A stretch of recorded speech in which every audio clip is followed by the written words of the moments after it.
Dr. Hussein Rashid is a Muslim American committed to contributing to an intelligent conversation on religion and religious life in America. Dr. Rashid was born and raised in New York and has studied Islam academically with an MA and PhD in Near Eastern languages and cultures from Harvard University. His research focuses on Muslims and American popular culture. He's also the founder of Islamic Aid, L3C, a consultancy focusing on religious literacy and cultural competency.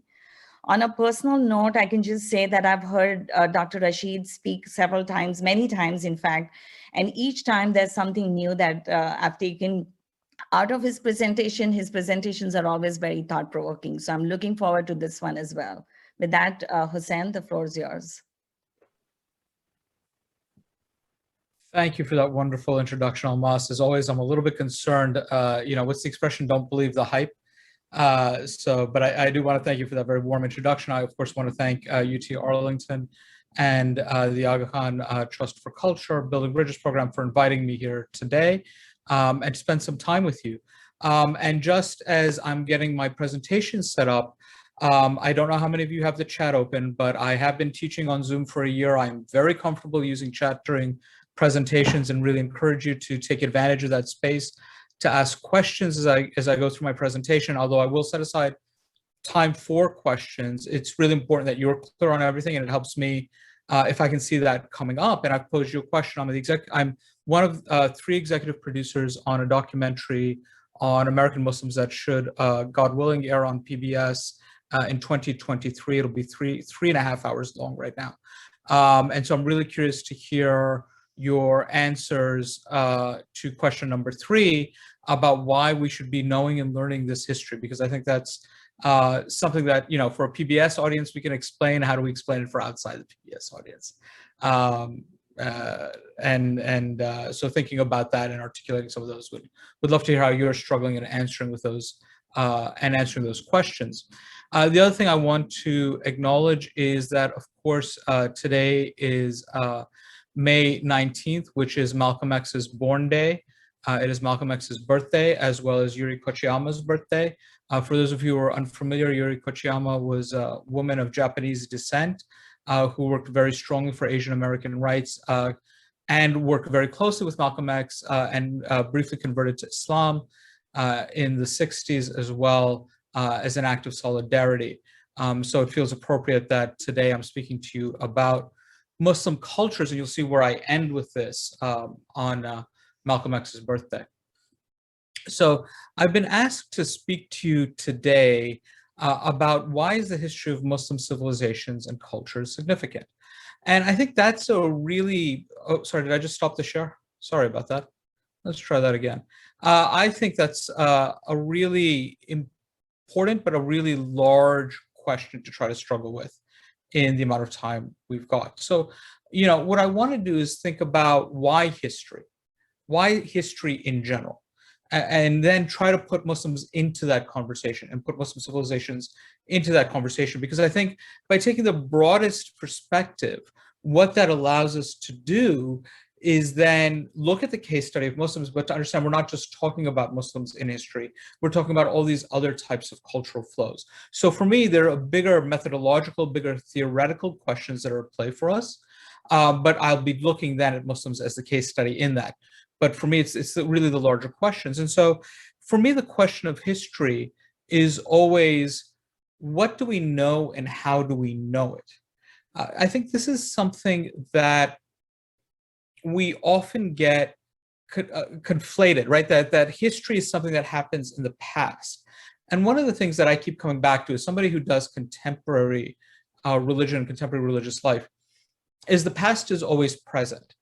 There's this adage, the past is a foreign country. And I'm going to come back to that because I do think we can treat the past as a foreign country, that we don't have access to it. We don't speak the same language. But at the same time, we don't get where we are today without that past, because what we know is based on assumptions and based on knowledge that is received from the past. So we can talk about there's some of you may know this story of George Washington chopped down a cherry tree, right? And he came forward and he said, "Oh, I did it." And is it true that he did this? That's a historical question, whether he did it. What I do is cultural memory, the things that we receive. So there's a story, whether it's true or not is irrelevant, but this is received knowledge that we consider the founding framers of the United States to be truthful and honest. And that's an important for us. And so that is a received knowledge. So what do we know? How do we know it? How do we understand when we hear certain keywords and phrases? When we hear in modern politics the idea of the dog whistle, that's not something that's something that is only heard by a certain type or a certain group of people. It is something that is it is implicitly stated rather than explicitly stated. But how does that implicit become known if it's not part of the history to which it's being referred to? So again, thinking about history is a way to ask, what do we know and how do we know it? And then, so what I want to do as we go through this is ask us, why is it important to understand history? Then to ask ourselves, how do we understand history? And I'm going to be asking these as rhetorical questions, but again, please feel free to use the chat. I see Sabina shouting out Dr. Sherman Jackson about Blacks in the New World. So I think that please use the chat for this function because of the nature of this format and the way in which we've structured it. It is going to be mostly rhetorical on my end, but I will try to bring some of that into the conversation. We're going to talk a little bit about the emergence of Orientalism and how that impacts the presenting of culture, which I think is sort of the more practical component. So the first 3 points for me are the theoretical or the methodological intervention that frame what I want you to understand about history and historical thinking. And then the last point is really where we'll spend some time thinking about what this might mean for presentations of culture. Particularly, I won't be talking about film. I'll be talking about other presentations of culture, but which I think have relevance to your documentary projects. And so let me ask the first question. And again, please feel free to use chat. Why is it important to understand history? And I'll just take a minute and let you type up some answers.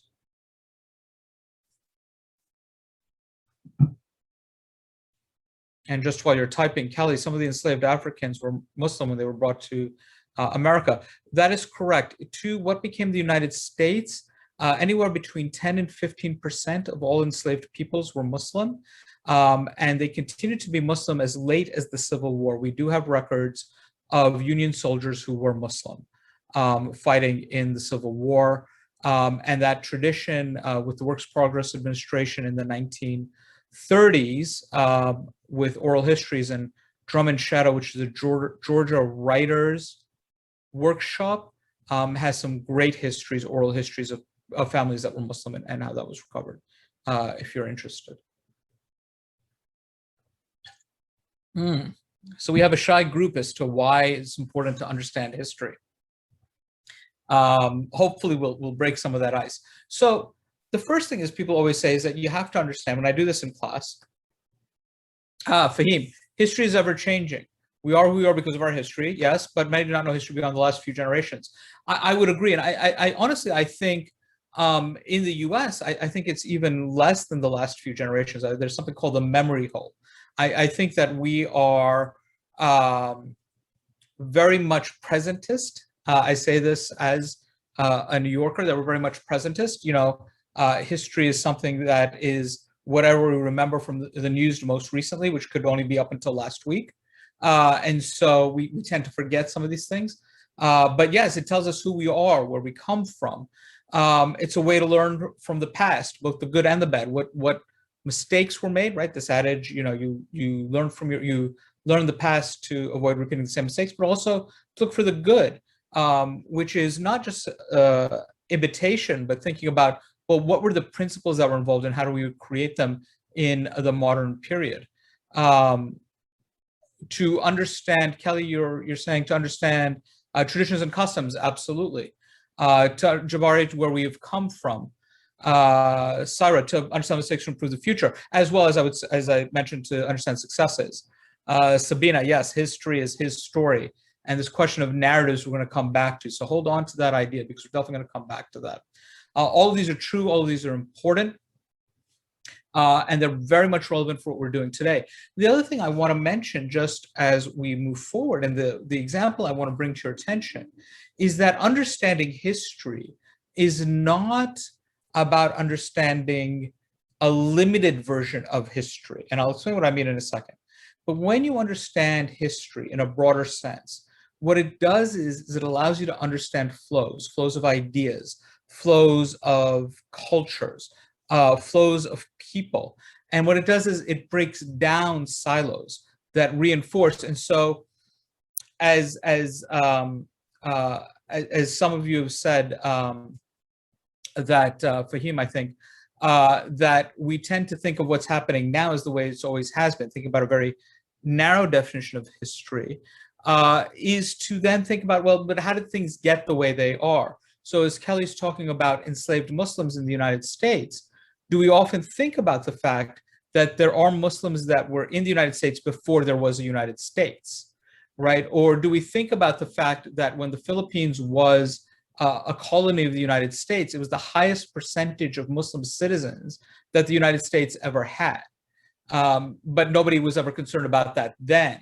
So why are considerations of Muslims in the United States now a concern? So really thinking through, how do we break down silos? How do we break down, Sophia is talking about narratives. How do we use history that is not only made up of narratives, but to narrate history in ways that help us think beyond boundaries and borders into more nuanced and complicated ways of engaging with the world. So let me give you a very concrete example of what I'm talking about. I'm hoping several of you are familiar with this little ditty. I learned it in elementary school, 1492, Columbus sailed the ocean blue. You know, I think this is fine. I learned this. I won't tell you how long ago I was in elementary school. Just suffice it to say that we were not talking about Indigenous Peoples Day back then. And here is a narrative, and this is a narrative, right? 1492, Columbus sailed the ocean blue, and we are meant to internalize that he was an explorer. He was a brave explorer. He found the United States, or what would become the United States, right? He discovered something, right? And we internalize that, and in that narrative, right, it erases the indigenous populations of the United States. It erases the fact that he was lost, right? Remember, he wasn't trying to discover the quote unquote new world. He was trying to find an older world than Europe. Obviously, this was North America was an older world than Europe, civilizationally speaking, but you know, he was trying to find South Asia. And so I think that's how we sometimes think about narrative, but we also forget the second part of this little ditty, which we're also often left out. 1492, Columbus sailed the ocean blue. 1492, Isabella kicked out the Muslim and the Jew. Think about who funded Columbus. Was Queen Isabella and King Ferdinand. What were they king and queen of? Not actually a lot, if you recall. They were in exile. In 1492 was, of course, the Reconquista, where the Arab empires and kingdoms, emirates, were driven out of the Iberian Peninsula. So where, if Isabella and Ferdinand were in exile, where did they get the money to fund Columbus's expedition?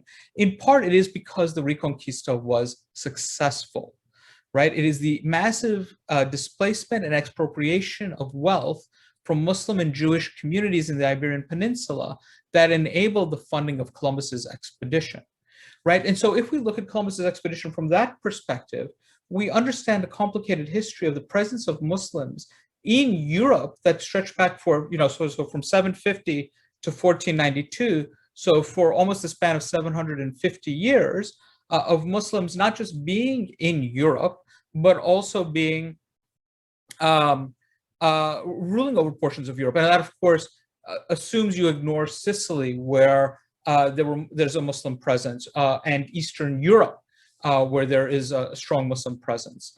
And so this complicates this narrative of Europe living in a silo, Europe being a Christian nation, which is some of the rhetoric we hear now, and really sort of complicates both this understanding of what Europe is and what religious relationships mean, but also complicates the idea that Columbus is this explorer who goes out, because who joins Columbus's expedition? During the Reconquista, Muslims and Jews are given three choices: leave, convert, or die.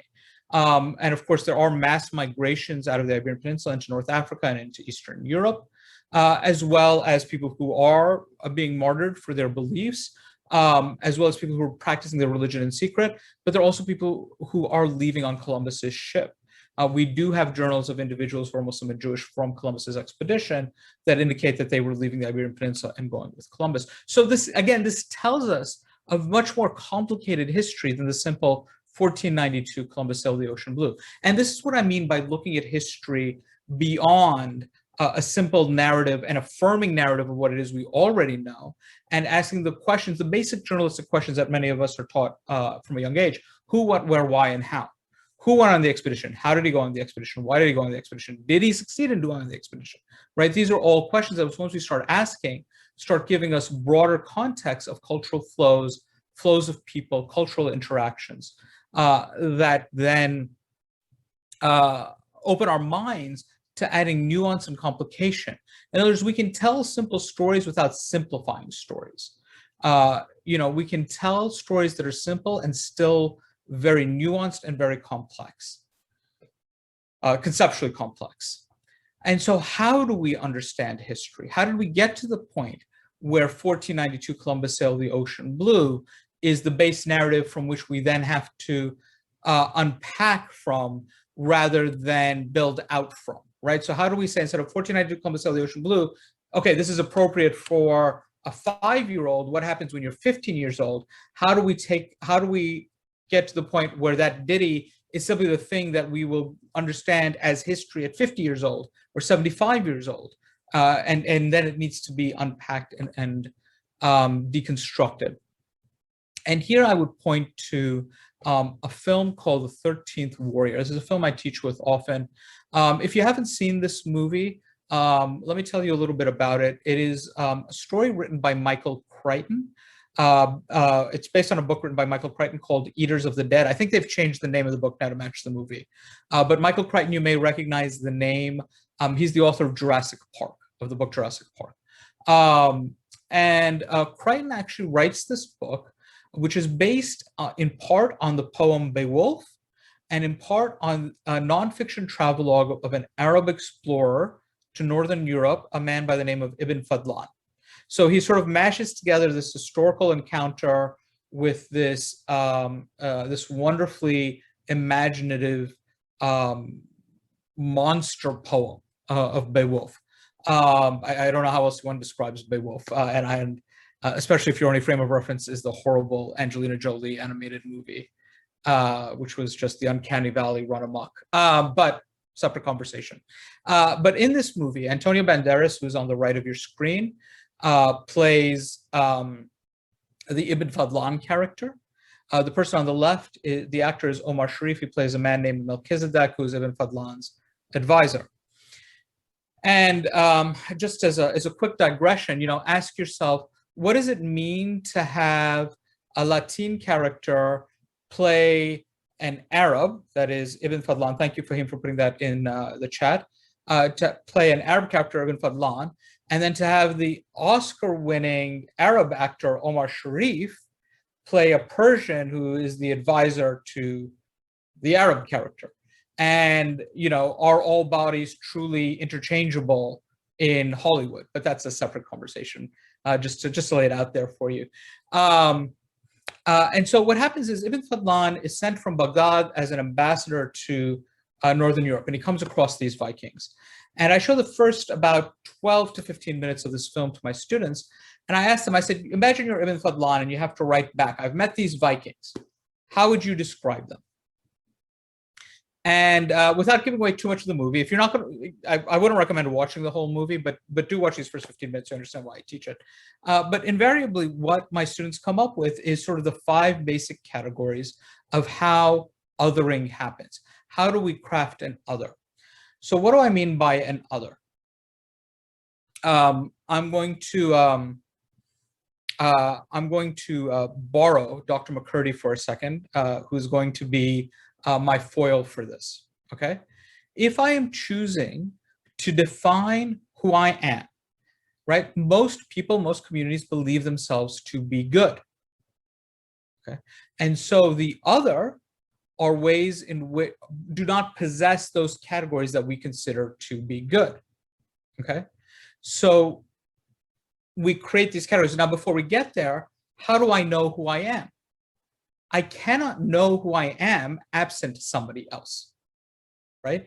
Because for me, I am what I am, and that's all that I am, to quote the great philosopher Popeye, right? That's all that I know. The only way I could begin to define myself is through an other, is through difference, okay? So if I look at Dr. McCurdy, the first construct I can come up with is a racial construct. How do I define myself racially against Dr. McCurdy? Could be a gender construct. How do I define myself against Dr. McCurdy? Okay. It could be a construct on places where we live, right?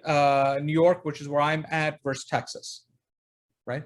These are places where I begin to discover who I am. Then the next step is saying, is that good or bad? And because I am good, definitionally, Dr. McCurdy is different and therefore must be bad. Now, I'm not saying this is instinctive, but this is the binary that social groups often come in. For those of you who've read some work by people like Scott Atran on evolutionary psychology, you'll see how some of this in-grouping works. Right, it's human nature. And so what are the basic 5 ways in which you other people? Is that I, the self, am inherently peaceful. The other is inherently violent. And I'm going to stop using Dr. McCurdy because I don't want to besmirch her. But I, as the self, am peaceful. The other is always violent. I am great in the ways in which I treat women. The other culture is always misogynistic. I have a culture. I don't know what that thing that other group is listening to, but it's not music. It's just sound. Right? They're uncultured. They don't know really what culture is. I am educated. They are ignorant. And then sometimes you also get, and this can sometimes be grouped under the misogynistic gender roles thing, but I'll treat it separately. They're sexually deviant. And finally, the other is superstitious and illogical. So I have religion, they have superstition. Okay? My students, when they watch this, they see this Arab Muslim ambassador, Ibn Fadlan. He's writing in the 10th century, and he's writing this about Europeans. He's writing this about Vikings, right?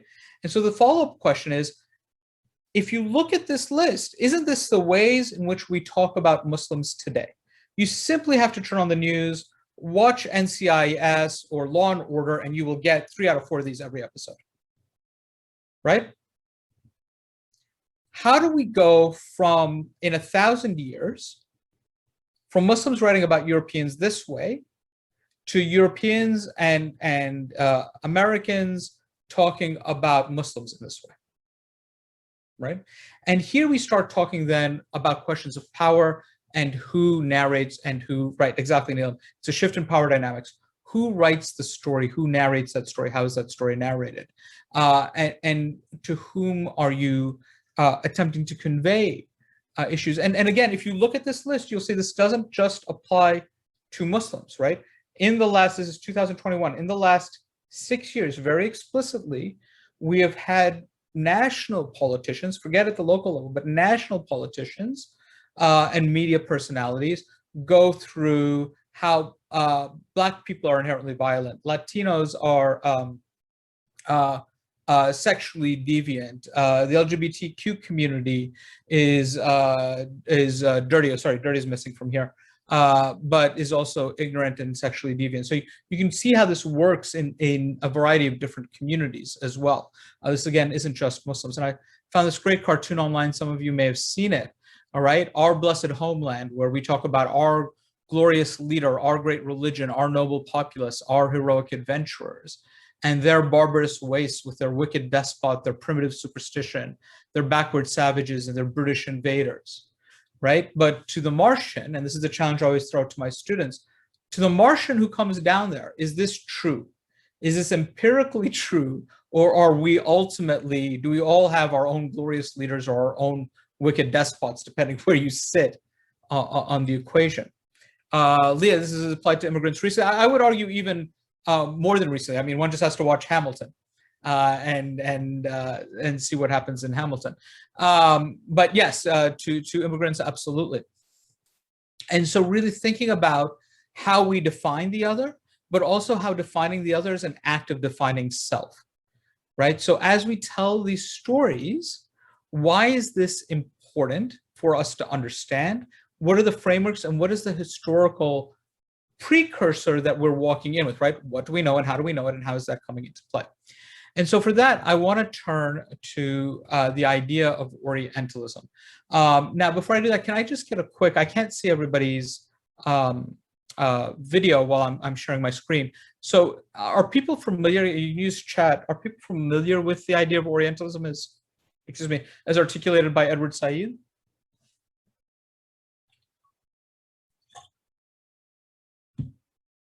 Thank you, Fahim. One no is all I need. That's great. Okay, so let's talk a little bit about Edward Said. Edward Said was a Palestinian Christian professor of comparative literature at Columbia University, passed away just approaching 20 years now. And he wrote a book in 1979. Yeah, that sounds about right. So just about 43 years ago, called Orientalism. And I will, I'm just pulling up, I don't normally use big text blocks, but I'm going to use this one and another one because I don't want to add a lot to your reading. This one is right from the beginning of Orientalism, where he identifies what he's doing in the book Orientalism. And he says, taking the late 18th century as a very roughly defined starting point, Orientalism can be discussed and analyzed as the corporate institution for dealing with the Orient, dealing with it by making statements about it, authorizing views of it, describing it, by teaching it, settling it, ruling over it. In short, Orientalism as a Western style for dominating, restructuring, and having authority over the Orient. Now here when he says the Orient, he means this in British English sense, not the American English sense. So he's talking about the Middle East here, rather than East Asia, okay? And so I want to break this down. Please put a pin in his starting date of the 18th century. I want to come back to why the 18th century is important. But Orientalism is the corporate institution, right? So here, when he's saying corporate institution, he doesn't mean there's a corporation. He doesn't mean there's a Coca-Cola or a Procter & Gamble here. What he's saying is that there is a collective effort from different elements of society that are coming together to control the Orient by making statements about it, authorizing views of it, describing it, teaching it, settling it, ruling over it. Okay, and you know, Said in other places talks about the ways in which, you know, government, academia, media, and later on he'll add NGOs work together in very sympathetic ways that reinforce messaging that serve U.S. government interests, right? So, but here Said is talking about more than the U.S. government. He's talking about colonization. He's talking about the ways in which people in the Middle East are othered. People make statements about it, the Middle East. They authorize views of it. By authorizing views, somebody from the government says this is true, and we generally, or once upon a time, were more trustful of government. So if the government says it's true, it must be true. And schools teach about it, right, in this way, because this is the way in which they're getting information. Remember, this is pre-internet age, right? So the information that's coming is coming from government authorized sources, government authorized channels. In addition, the government is also funding teaching and teachers. So there's a vested interest in making sure you're going along with this, and then eventually colonizing and ruling over it. And then you restructure the Middle East in ways that fulfill the vision that you've described for the Middle East. Now, we don't have the time to really get into that. If you are interested, in addition to Said, which is much more theoretical, there are very good books that look at the practical implications of this. But the question I have for you, and now this is where we're going to start doing, putting some of this, what do we know and how do we know it, and thinking about layered histories, we're going to put that into practice. What is happening in the 18th century in Europe that makes this an important starting point for Orientalism? This is not a rhetorical question.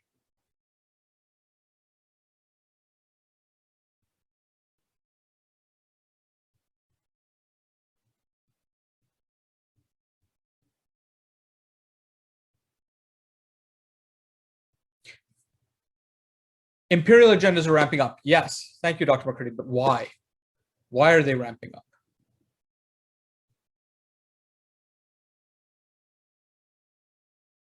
And this is, for those of you who are waiting for the light bulb to go off, you are absolutely on the right track. It is, of course, the Enlightenment, pun intended. It is, thank you, Fahim, it is the Enlightenment that is happening, right? And we often tend to think of the Enlightenment, which is not a moment, but it's a series of moments that is happening throughout various points of Europe in different ways, in different contexts. But we'll talk about it as a collective enterprise for now, right? That we tend to think of the Enlightenment as a move that is tied intimately to, as a move towards secularism, away from religious domination, and here specifically domination of Christian churches and Christian communities. But if you look at what the Enlightenment, and of course the emphasis on individual rights, but if you look at the ways in which Enlightenment thinkers are constructing their new society, essentially what they're doing is they're recreating the power structures of the church into the nation state, but are still limiting access to rights and privileges to an elite few who are, and it's often class-based, it's obviously very gendered. There are, of course, suppositions around sexuality as well, right? But if you think about it, I often use England as the case study. Who is the nominative head of the United Kingdom? Is, of course, the Queen, who is also the head of the Church of England. So where's the separation of church and state there? Who swears in the Prime Minister, the head of the Church of England? Who helps choose the Archbishop of Canterbury, the second highest religious figure after the Queen? Is, of course, the Prime Minister, right? So we talk about separation of church and state as an Enlightenment ideal, but we look at European countries and find that that's not always the case. And I'm not saying that's good or bad. What I'm saying is that there's a binary that's set up that we accept uncritically, right? If we look at the French question of laïcité, this what they, this idea of translated as secularism, but it's not quite that, right? Basically, non-Christian religions are limited and curtailed because that is overt religious expression, but Christianity is, particularly Catholicism, is secularized to such an extent that nobody sees the cross as a religious symbol anymore, right? And so that too is a problem in terms of this division. So what is happening is this move towards individual liberty is really this move towards an elite individual liberty, individual liberty for elites away from the church to centralize power into themselves. But that doesn't actually bring rights into lower classes, into other genders, right? You only have to look at the Constitution that says we hold these truths to be self-evident, that all men are created equal, right? All men, right? And we can get into that. And which men? When we go through the document, it's white men and it's landed white men. And there's a presumption of belonging to a Christian community in that. So there's so many different ways in which we see this playing out. So what we then look at is the Enlightenment project is not necessarily being about universal liberation in practice, and some would argue in theory, because Kant has some very, for example, has some very anti-Semitic and Islamophobic things in his own writings, amongst numerous other philosophers of this era. But when it is in practice not so much about this universal liberation, so much as it is a way to think about how do you create insider and outsider groups and who has power and who has authority. So therefore, it's not a coincidence, as Dr. McCurdy says, that the imperial agenda, the ramping up of the imperial agenda coincides with this time period, colonization coincides with this time period, and much of the thinking about superstition, logic, liberation of women, this language of women's liberation, and what that means and what that looks like actually comes out of Enlightenment thinking. So Said here is being very critical of this historical period. So how do we go then from the Middle East to thinking about religion and Muslims? And Said does do this in another book called Covering Islam, right? But we know, for example, that only about 20% of the worldwide Muslim population is Arab. The vast majority of Muslims are not Arab. Most of them live in 5 countries, none of which are Arab. So we'll talk a little bit. What I want to do just very, very briefly is turn to this idea of scripturalism. Again, I have another long block of text. This is written by, you'll see the citation here at the bottom, by Carl Ernst in his book, Following Muhammad. This is on page 55. And this book came out in 2003 and was written in part after, he's a professor at UNC Chapel Hill. And after the 2001 attacks on 9/11, Chapel Hill, the UNC campus system, some of you may have had these pre-Frosh readings, these pre-first year readings. Chapel Hill decided to assign this book by a comparative literature specialist by the name of Michael Sells, called Approaching the Quran. So it wasn't the Quran itself, but it was a book on how do you understand the Quran. And this was the readings for the incoming class that would have come in the fall of 2002, so about a year later. There was a huge brouhaha, the state threatened to pull funding, and so this prompted Ernst to write the book. And so I just want to read this passage about how he described scripturalism. He says, but the focus of many modern Protestant denominations on the Bible has led to the expectation that one can understand everything of importance of the other religious traditions if one knows what is said in their scriptures. This concept of scripturalism is tempting, but it is a fallacy. It assumes that all scriptural verses are equally weighty, that there is no debate about their meaning, and that there's been no change over the centuries in the understanding of particular verses. It also assumes that every member of a particular religious group is equally certain to follow every prescription found in the Holy Book or books. And then he asks what I think is really the most important question for us in practice. Can one predict the behavior of a Christian simply by taking a verse out of the Bible and assuming that it has a controlling influence over that person? Now, I won't get into the larger questions of the study of religion, which is where I sit, the problems of the emergence of the study of religion, how it's essentially Christian theology light, and we're all boxed into that category. That's a whole other conversation. But what Ernst is saying here is that there are ways in which, even in the study of religion, this idea of creating narratives about the other are implemented, and usually it's through other people's scripture, so that as somebody from outside, know the scripture of a people better than the people from within the tradition of the scripture themselves, how it's lived, how it's practiced, what it means. Okay, so this is what Ernst's argument is, and I want to give a very real-world example. In 2009, there was a brutal attack in New York City of a gay man, and it was caught on video. And the perpetrators said, "Yes, we beat this guy up. It was a bar fight. We didn't know he was gay." Now, this is important in New York. This is in New York. New York has hate crime legislation. So they wanted to cop to the assault, but didn't want the hate crimes penalties attached. And so as this was going on, as this case was unfolding, was it a homophobic attack? Was it not a homophobic attack? Several news outlets, including ABC News and the New York Times, went and talked to friends of, at the time, the accused perpetrators. And one of them had this tattoo on his arm. Now, don't worry if you can't see the tattoo, if you can't read the tattoo, I'll put up what it says in a moment.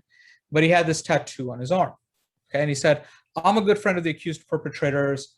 This is what we believe," And so what the quote is this is a quote that's taken from the book of Leviticus, from the Hebrew Bible, from the Tanakh. It says, "You shall not lie with a male as with a woman. It is an abomination." And this is often a Bible verse that is taken to say that, sorry, I shouldn't have gone there, to say that homosexuality is a sin in Christian traditions. Now, the news sources said, yes, see, he's got this tattoo. This must have been a homophobic attack, and therefore the hate crime penalty should attach. The problem is this is, of course, scripturalism at its finest. You're taking a verse out of the Bible and you're saying it has controlling influence over these people. This is Leviticus chapter 18, verse 22. Literally the next chapter, Leviticus 19:28, says the following: "You shall not make any gashes in your flesh for the dead or tattoo any marks upon you. I am the Lord." So how do you then say you know what the Bible means to this person? Are all verses equally controlling to this person? And so thinking about how do we understand scripture as a means of control and domination over other people? So this is one of the consequences of scripturalism. This is Orientalism in religion. It overdetermines the role of religion versus other cultural factors. And also it is about controlling the narrative of marginalized religious communities. In other words, you would never make an assumption that you could speak about all of Christianity by taking one verse out of the Bible, but we feel very comfortable doing that for Sikhism or Judaism or Islam or Hinduism. So thinking about what those consequences are. Neelam, you mentioned religious literacy. Diane Moore was one of my mentors, remains one of my mentors, and you will see religious literacy pop up very shortly in a very explicit way. But yes, so just as we transition, so this is sort of the background, the methodological, theoretical background. The latter half, I want to spend talking about practice, what does this look like in terms of presenting culture. But this is probably a good time for me to stop and see if there are any questions or comments or concerns at this point. Make sure everything's squared away before we move on. And also for me to drink some water.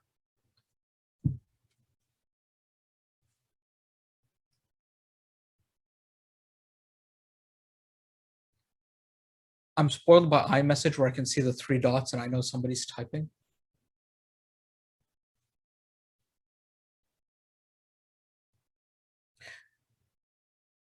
Fahim, I'm not typing. Yes, that's what I should do. If you're not typing, type that in as well. Okay. I'm kidding. Don't do that. So, okay, I will move on, but obviously if any questions come up, please do throw them in chat. I am trying to keep up with the conversation in chat as I go through. So let's talk a little bit about presenting culture. And what does it mean to present culture? And what do I want to talk about here? So for this section, I think it's important for me to articulate what it is I hope you'll get out of this, is that when we present culture, and here I'm using culture very loosely, to talk about anything that has to do with the arts, with the films that you're making, museum spaces. But we have to understand that when we present culture, we are making historical narratives, right? So everything that we've talked about is not just about historical writing or historical presentation. It also impacts when we present culture because we're narrating here. And so even if we say art can be ahistorical, that also is an act of historical narrative making. It is a choice to say something is ahistorical because nothing is ahistorical. Nothing that we know exists today exists de novo, right? It is not new. It always comes out of a location, a place, and a space. The artwork may be new, but it is always in conversation with something that has come before. So nothing is ever ahistorical, and to present it as such is making a historical statement. When we do present culture, we often find, particularly as it relates to Muslims, our Orientalist framings are often the default, intentionally or otherwise, because this is the received knowledge. What do we know and how do we know it? We reproduce the knowledge with which we feel comfortable. For me, for the next set of discussion that I'm going to do with you, I'm focusing on objects. I'm not focusing on architecture or urban design. So you may approach this differently. As you think about larger spaces. I'm really thinking about, for me, museum spaces right now, because I think this is a space where I spend a lot of time and effort as well. So this is really where my head is at in terms of this. So let's look at how Muslims are presented as uncultured through object presentation in museum spaces. Objects are often presented as divorced from material and social context. So if you've ever been to an Islamic art gallery, I actually don't know what's in Arlington, but I'm thinking about the one in Dallas. The Keir Gallery, is that what it is? Yes, the Keir Gallery in the Dallas Museum of Art. In the Dallas Museum of Art, which has beautiful, beautiful objects. Please don't get me wrong. It is a stunning collection of material, but it's divorced from the material and social context. It is, here's a history, here's a date on it, here's the material construction of it, but it doesn't tell you why it was made, who it was made for, why it was relevant to those people. So what is the social context which generates this, right? Why is a Mughal miniature different than a Persian miniature? That historical and geographic location are very important. And therefore, these objects are divorced from time. Yes, they have a year next to them, but without a narrative history around them, they're really divorced from time. Therefore, the result is that there is an overemphasis on spirituality and aesthetics of these objects and a de-emphasis of religion. They're not Islamic, they are devotional, they are spiritual, they are meaningful. They might even be Sufi, but Sufism is divorced from Islam as well, right? And so the result is that it is understood that Muslims create beauty in spite of religion, not because of it. So that you are de-religionizing, if you will, and I know that's a horrible word, but I need to make up something. You're de-religionizing these objects, right? You're divorcing them from the religious context. And then Muslims are also presented as illogical and superstitious in these spaces. Because these objects exist out of time, therefore Muslims and Muslim cultures exist out of time. That is, there's no sense of forward progress. They're always stuck in the past. Therefore, Muslims are anti-modern and always reactionary. The questions for us, besides the deeper historiographical questions, is what is modernity and who defines what modernity is? Is being modern always in opposition to religion? Oh my God, that is a really big typo that neither I nor my app picked up of the two here. Is being modern always in opposition to religion? Or is it only in opposition to certain religions and other religions are inherently modern? So I think that these are some of the questions we have to ask as we present some of these art objects, is how do we place them in time? How do we give them social context? And then thinking about culture as narrative. So with this comes back to this idea of decontextualization. How do you, as a visitor to a museum space, how do you interpret objects removed of social, cultural, and temporal contexts? And the temptation is always to start from the present and look backwards. So what I mean by that is saying, this comes back to this memory hole, this very limited historical thinking. Because things are the way they are now, they must always have been that way. I come back to the 13th warrior argument, right? Questions of power. But what you then do is you read, Muslims are violent and barbaric. That's the milieu, that's the cultural milieu in which we live right now in the United States. And therefore they must have always been that way. How did they create this thing? It is, without the context of it is a religious impulse that results in the creation of certain art objects. Therefore they're creating despite being Muslim rather than because they are Muslim. And so we see the problems with this approach. The value of the object is no longer determined by the producers and users of the object, but by the consumers of the object. By the consumers of the object, I mean the people who are going into the museum spaces and engaging with those objects. And it raises the question for us, is there a difference between Islamic art and material culture? Because now, if your value of the object is determined by the consumer, right, your audience, your visitors, then you want the high aesthetic, high value object that will bring people in. Nobody wants to see the tasbih, nobody wants to see the prayer beads because, oh, everybody's seen prayer beads. But is that any less Islamic art than the incense burner or the Quran stand, right? And is the Quran stand that is in a glass case in the Met any less material culture than the tasbih, than the prayer bead that sits on my desk, right? And so where are we drawing these lines? What is the distinction between art and culture and material culture? And is that actually a useful distinction beyond collectors and consumerism?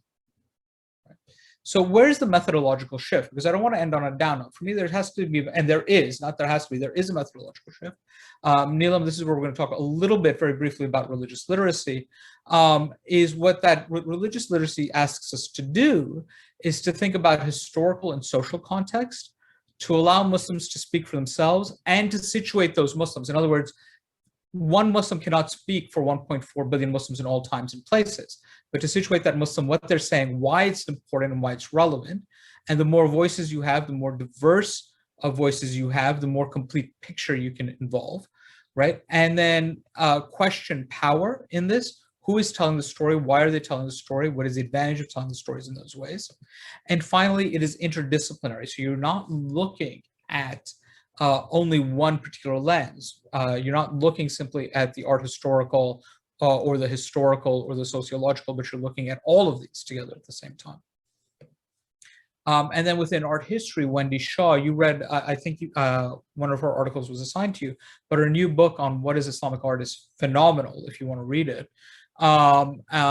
She makes this argument, and this I'm particularly pulling from her. The last one was from Diane Moore.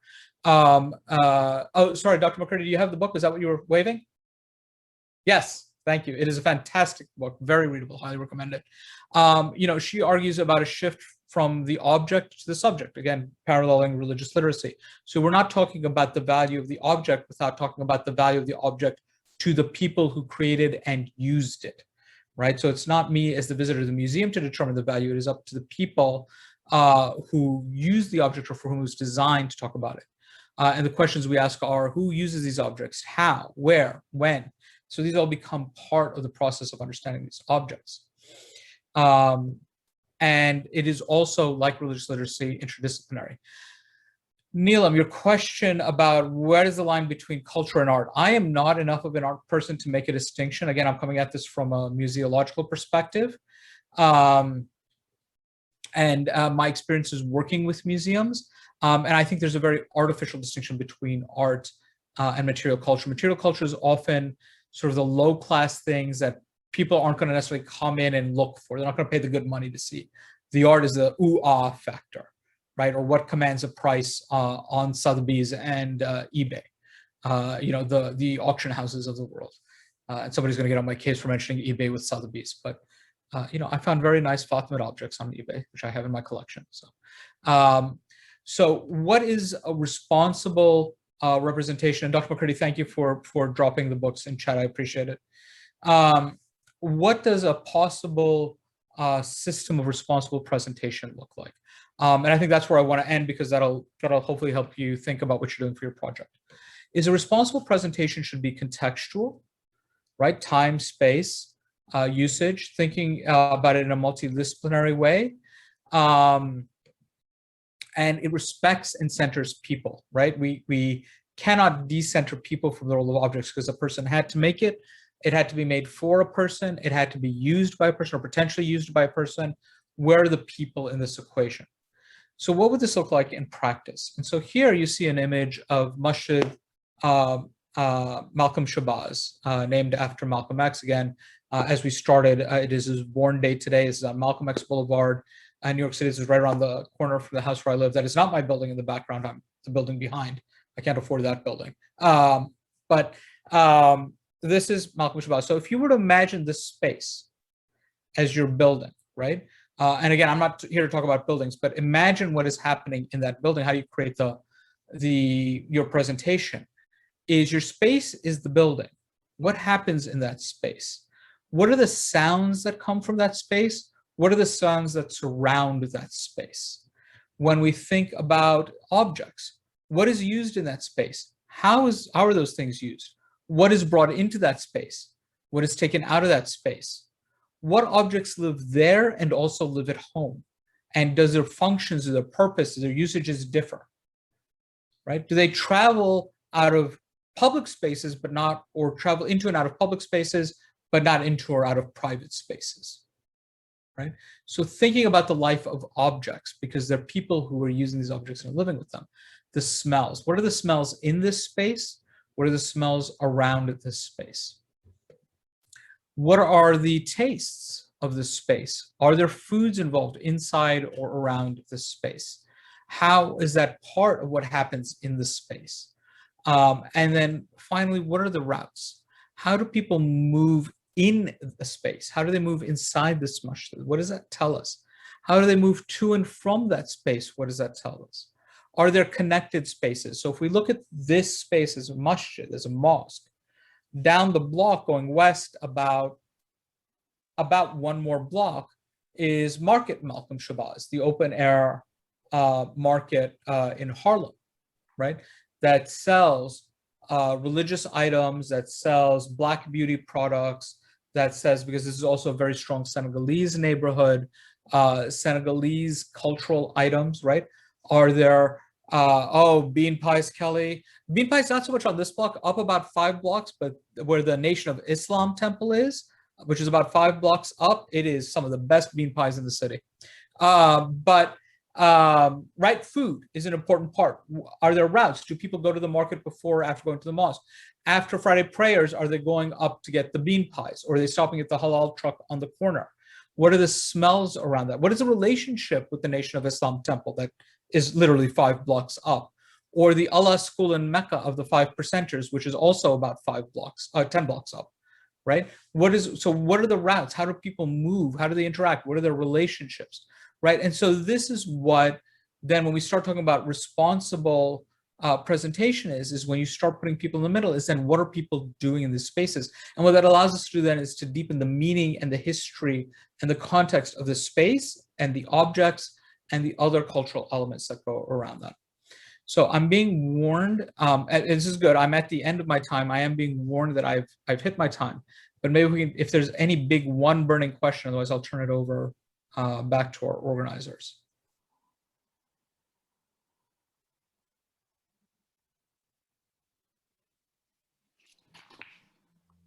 Yeah, Neelam, this question about material culture and art, I'm not enough of an expert to speak to that, but I think an important part of the debate is really about, we can't ignore capitalism in this and the ways in which capitalism constructs art in the present period. And I think we have to take that seriously. Which is not to say that there aren't people who produce art for art's sake, but a lot of what we consider Islamic art would also be material culture if it had some chipped paint or some more fading than it does otherwise. So I think that's an important part of that equation as well. And I think with that, I'll kick it back to our organizers. Excellent. Dr. Rashid, thank you so much. That was a very empowering talk. Thank you so much. It'll be interesting, Dr. Rashid, I don't know if you recall this, but in doing our preparation for this event, we discovered that you were a guest lecturer at UT Arlington almost a decade ago. And so it was great. We actually ended up finding your video from that lecture, and we were watching it. So that was a great presentation, very memorable, as is this one. Thank you very much. We appreciate it. With that, I would like to remind the participants that you can continue to chat. You'll also have an opportunity to unmute and ask questions. And also there is a listening audience that is in listen only mode. They may use a Q&A function if they have questions that they are wanting to ask. So please take advantage of that if you want to. With that, I would like to reintroduce Raj Isar, who is joining us from Portugal tonight. It's very late in Portugal, and so we very much appreciate you being here with us in the United States. The Aga Khan Trust for Culture is an amazing organization. Raj was wonderful to give us an overview on Monday night. Tonight, he will continue to tell us more about the Aga Khan Trust for Culture and some of the work and how it actually relates back. And you'll see very quickly why the historical context that Dr. Rashid just spoke about and what Raj speaks about will connect. So we look forward to it. With that, Raj, the floor is yours. Thank you. Can you hear me well? Mm-hmm. Well, I'm very pleased to be back with you. Thank you very much once again. And I'm also particularly glad to be able to present after such a conceptually rich and buoyant presentation by Hussein. And what I'm going to do is myself begin with just a little bit of conceptualization around this concept of heritage, because what you have with the Aga Khan Historic Cities program is a program that preserves entire city neighborhoods because those neighborhoods are heritage. And part of the reason that they are perceived as heritage is that they are historically important. And so there's an intersection between the historical and the heritage. And I'll explain why there is a bit of a difference in a minute. But I'll start with a question for all of you. Actually, two questions. for how long has heritage preservation been seen as a common, even taken for granted cultural and social practice? Is the imperative of heritage preservation universal? Does anybody want to volunteer a reply to that question? I'll offer my response. I don't see the imperative of heritage preservation as universal, but I suppose I wish it was, would be my response. Yeah, well, it's essentially, I won't go into all the historical reasons, but it's essentially a Western practice, to use that very broad generalization. It's gradually becoming part of what you might call the habitus everywhere in the world, but only very gradually. And the first question is that it's in fact quite modern. I'm abbreviating heritage preservation to just heritage, but the very concept, that heritage as a discourse, both as a set of ways of talking about a certain reality, and then practices that flow from that.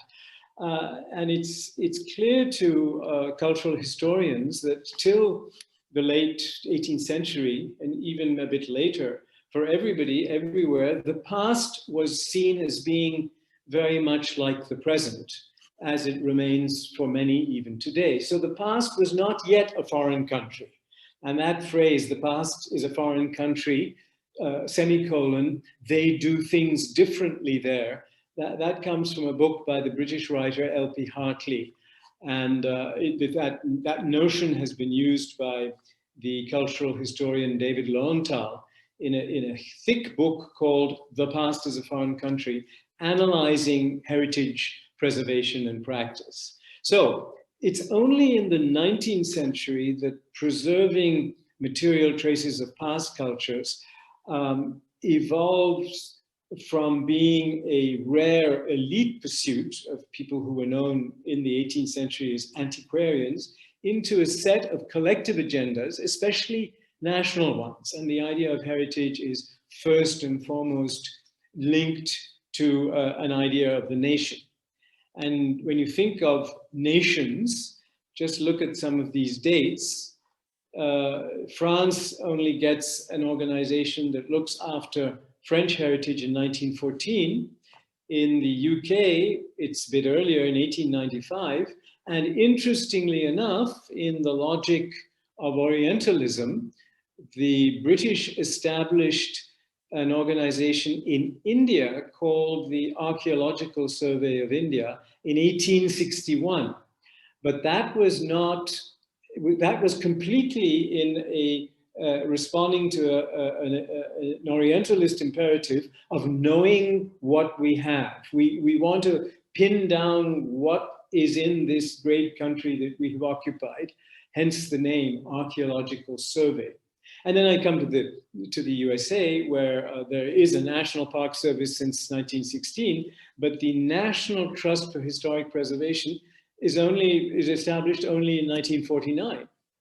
So this practice of heritage preservation is intimately linked to nationalism, simply because of the fact that newly forming nations all need a national culture to bolster their claims to nationhood, and national culture is easily represented by material things, particularly imposing edifices, forts, palaces, churches, mosques. And imagining the nation as one also requires a shared heritage that represents the people and that represents state sovereignty within fixed territorial boundaries. Of course, today, what you could say about nationalism up to a certain historical moment has been superseded by heritage on the part of cities, on the part of particular groups. That's a part of the expansion of the heritage concept in more recent decades. There basically four fundamentally important attributes that explain why we are all attached to heritage. There's the idea of continuity, that heritage connects the present to the past in an unbroken trajectory. There's the idea of sequence, which is linked to the first idea, a sequence of events and moments in which to locate our nation or our city or our people and our ancestors. There is the virtue of antiquity. And of course, this is something that for many Americans is a remark that American tourists make, let's say in Europe. They will say, yes, for us, it goes back 200 years, 250 years, maybe a bit more, but for you, it's 2000 years. So it's varying antiquities. And then there's a fourth point, which is that once something is over, completely over, you deal with it as being completely over, you can order it, you can make it coherent, and that's very difficult to do with the chaotic and shifting culture of the present. I return here just to recall something that we looked at on Monday, the core importance of heritage for all of us in very simple terms. It represents our identities and it helps us understand who we are, where we're coming from and where we want to go. I want to turn now to looking at heritage preservation in terms of its political economy. And political economy is being used here as it is now used in several of the social and human sciences as a way of talking about how certain kinds of production bring certain types of value into play and make certain types of value interact. So it doesn't mean the economics of heritage. This is a different idea. And there are three fundamental points that arise out of this political economy of heritage approach. And that is that heritage preservation is very much a cultural industry. It's a cultural industry in the present that is simply using resources from the past as its raw material. It's a value-added industry, and it's an industry that produces, the word is missing there, sorry, that produces the local for export, and at the same time, while producing the local for export, of course, it generates income and employment locally. And this is what you could say is, like, in one pithy sentence, a characterization of heritage. While it looks old, heritage is actually something new. And I'll come back to the political economy of heritage idea, why one can suggest that it's a cultural industry in and of the present, using resources from the past. For these four reasons, that there is no heritage that actually exists unless somebody has taken the trouble to identify, to evaluate, to conserve, to revitalize, or to regenerate. And those two terms, revitalization, regeneration, are terms that are very much used in terms when talking about the urban heritage, when talking about historic cities. And all of these actions give second life to buildings, to sites, to practices, which performed very different duties when they were actually alive in the past. We are now using them in completely different ways. Those objects, those buildings, actually become exhibits of themselves. And the very fact that they're becoming exhibits of themselves, you go to see a building, or you go to see a fort, you go to see a church, you go to see a mosque. And of course here, the nota bene at the bottom is that the term production is not supposed to be pejorative. It doesn't imply that the result is not authentic. It's very authentic in terms of ourselves today, here and now. The value added part of heritage preservation is that it actually provides or codifies values such as pastness, difference, indigenous authenticity. It transforms assets that have ceased to be viable or weren't productive in the first place, and it makes locations, objects, and practices viable and or productive as representations of themselves. And that's another way of looking at one of the points I made in the previous slide. On now to this notion of heritage producing the local for export. It exports by importing visitors through the tourism industry, and locations then become destinations. And this way of looking, this way of looking at a political economy of heritage is something that I've borrowed from the scholar Barbara Kirschenblatt Gimblett, who's at New York University, or was until fairly recently, a book of hers that's called Destination Culture, Tourism, Museums, and Heritage. And in this political economy of heritage that she discusses, there's very much the point of objects and things being divorced from their context. This is a point that Hussein brought up, but I haven't included that in the few points that I thought I would share with you today.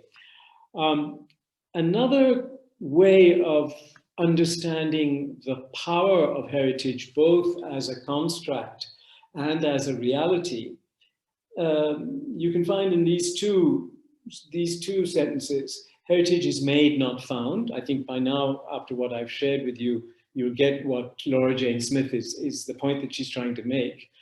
And she also says that it is a culturally directed process of intense emotional power that is both a personal and social act of making sense of and understanding the past and the present. And while we're into the question of understanding the past and the present, there's another slide which just amplifies on that. Heritage Safeguard speaks in and to the present, even if it does so in terms of the past. I come to a question that I have, and I'll ask Leah to relay to me any replies that I may receive, or any questions that may be put into the chat. I'm getting ahead of myself here. Yes, Raj, actually, Tanya, in response to your previous question, was curious about the, heritage preservation in beyond the West, right, in the East, or in the Orient, as being so impacted by looting and other such sort of losses, right? And whether that is part of the lack of heritage preservation outside of, say, the West, around the world. Well, I think in a simple answer to that is that in many cultures, many civilizations, the past is not a foreign country.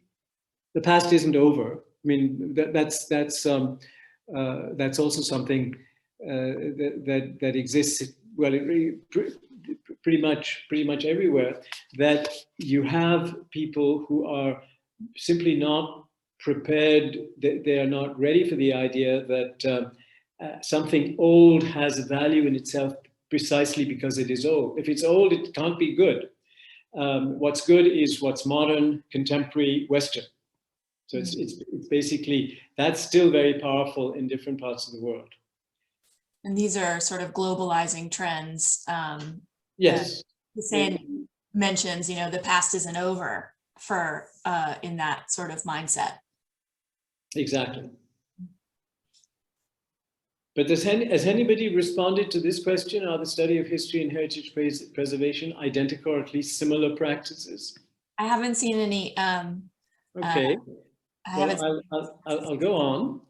And this is a quote from David Lowenthal, not the book, The Past is a Foreign Country, but another one, where he distinguishes, and I think very, very judiciously, between how a historian operates through a process that is a process of permanent inspection and proof and revision, and the work of the heritage fashioner who seeks to design a past that will fix the identity and enhance the well-being of some chosen individual or folk. That may be taking it just a little bit far, but it's basically that, in my opinion, what is going on with heritage. And that was just an introduction. It's against that background, I want to now share with you in a more descriptive way, but I will be, I think, alluding to, or at least implying some of the points that I've made already when I present the work of the Historic Cities program in the different locations. Raj, may I interrupt you just briefly because we do have one response. There's a little lag, but Nalam says, I don't see them as identical, definitely similar though, but we discussed that heritage preservation is a value-added industry which benefits communities surrounding it, while the study of history itself isn't always seen as valuable to the general public. So yes, that's a valid point.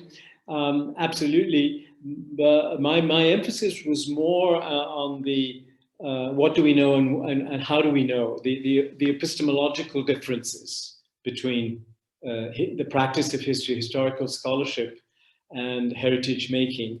But that reply is perfectly valid as well. That's true. So coming back to the Historic Cities program, this is the mission. That is to undertake urban regeneration projects in historic city centers in ways that go beyond the purely heritage imperatives. The heritage imperatives that I've set out are taken for granted. That we do that because it is good to preserve this heritage. But when we preserve this heritage, we want to do that much more.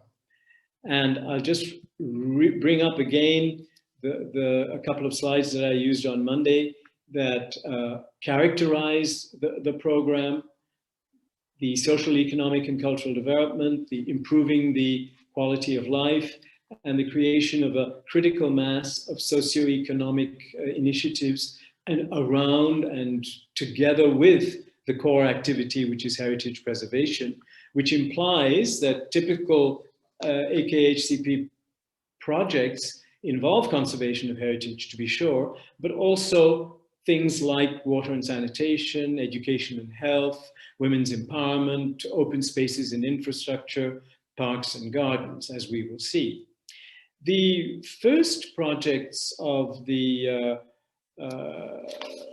program were carried out in Egypt. And before I get to that, perhaps I can backtrack just a little bit and remind you of something that the public spaces organizer in Tatarstan, Julia Fishman, said in the video that was shown on the 2019 awarded projects, the video that was shown on Monday. And she said about that public spaces program, we are not working to help the architect implement his vision. We are working to make the people happy.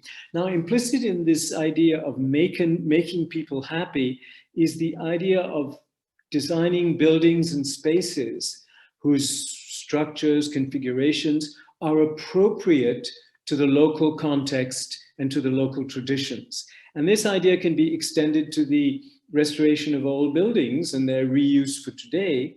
That is the historic preservation that's done in ways that are respectful of past templates and demonstrate a real concern for the quality of life of the communities who live in or use them.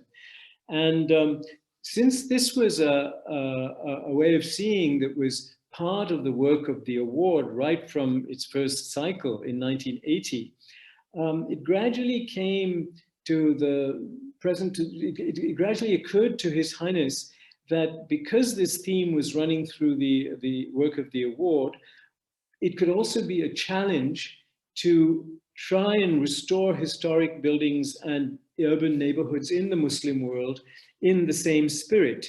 And that's why in 1992, the Historic Cities program was established.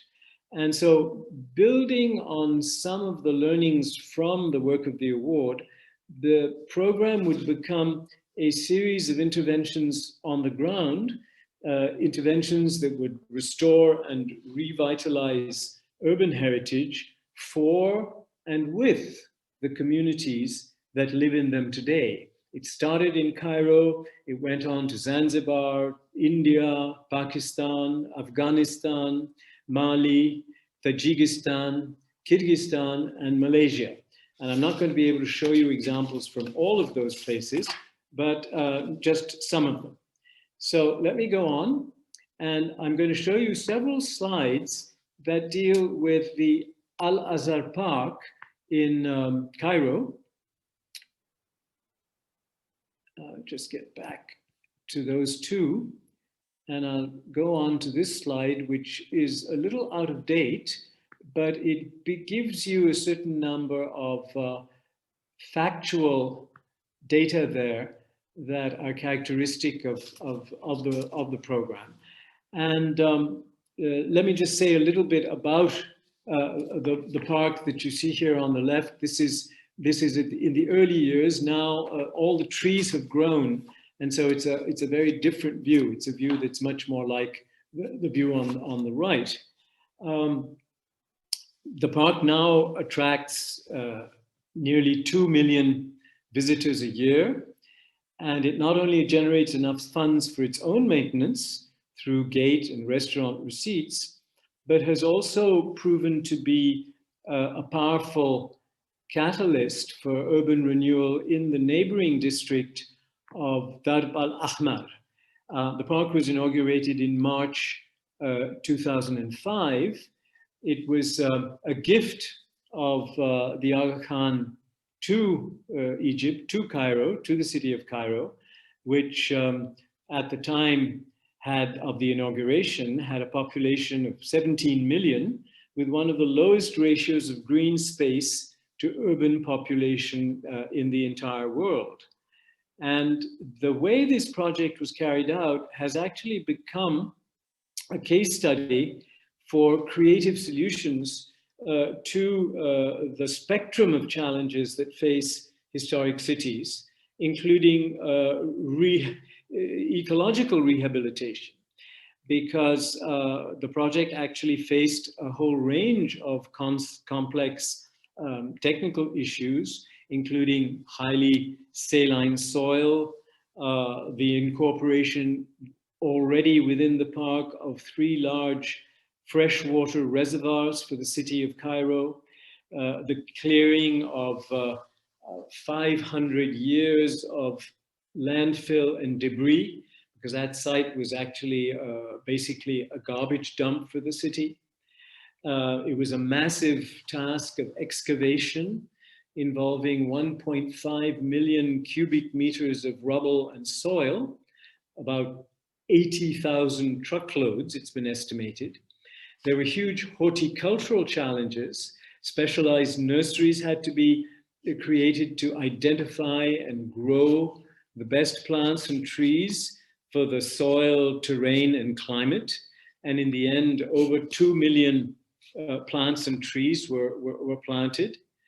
And I'll go on to show you some of the monuments that are in the adjoining part of Cairo, which is called Darb al-Ahmar, which is a low-income neighborhood, a very low-income neighborhood, and which is adjacent to the park.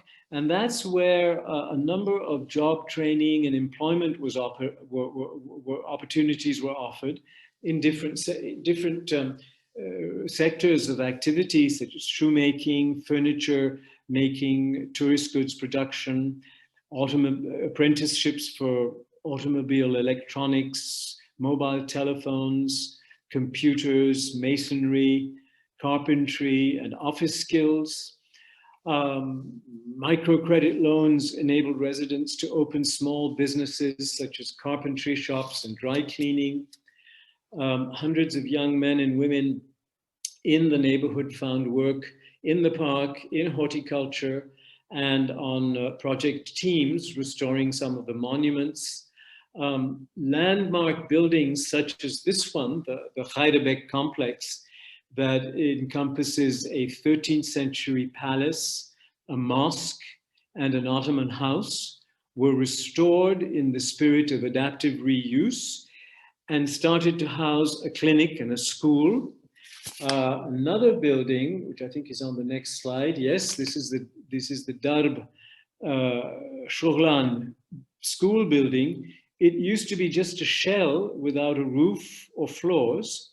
And this was restored and turned into a center for community activities and early childhood development. And today it also houses the project's offices, meeting spaces, and a library.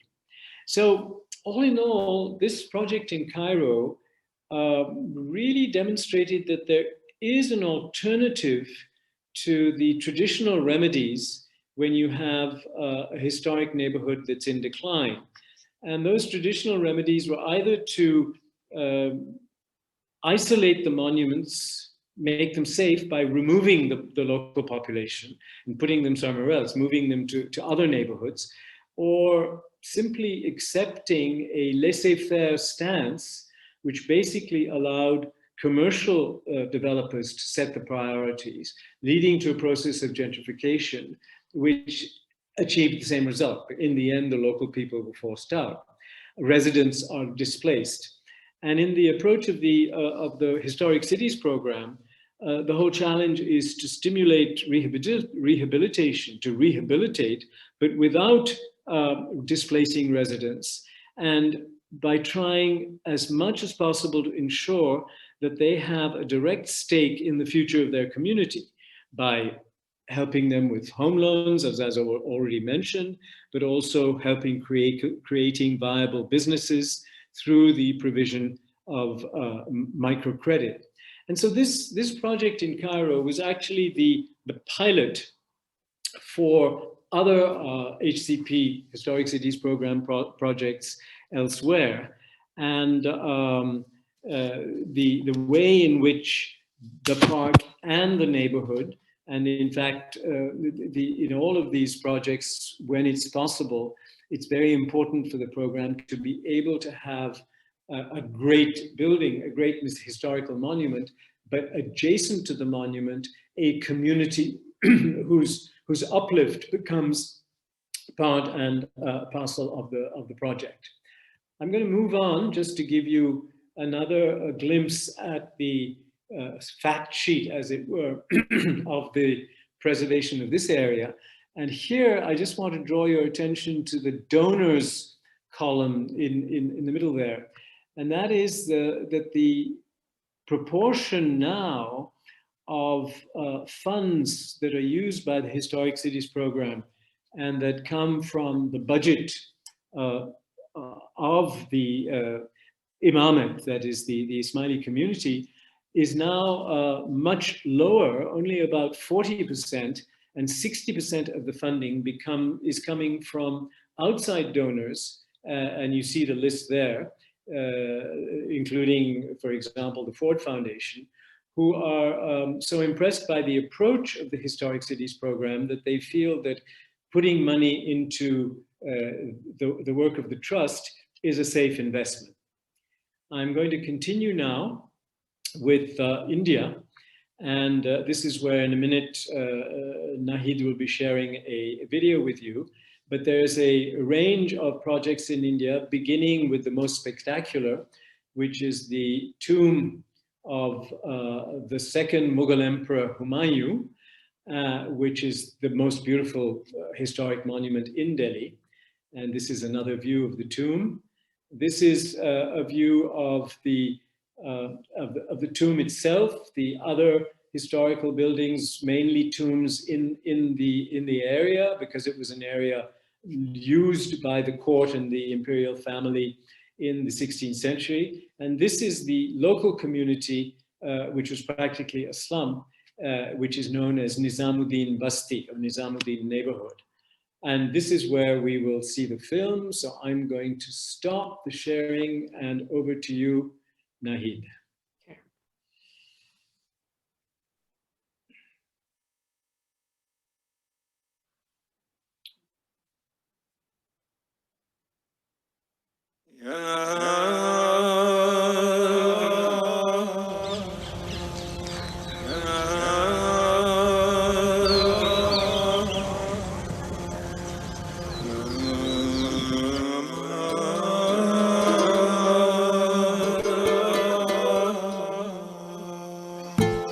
Basti Hazrat Nizamuddin, home to winding narrow streets, walls that look down on hundreds of years of history, and steps that follow where a revered saint once walked.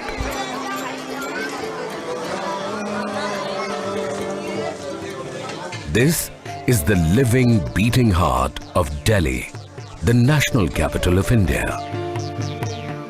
Hazrat Nizamuddin औलिया का नाम आते ही एक लोगों के जहन में एक communal harmony, एक गंगा जमनी तहजीब का नाम एकदम छड़ जाता है लोगों के जहन में.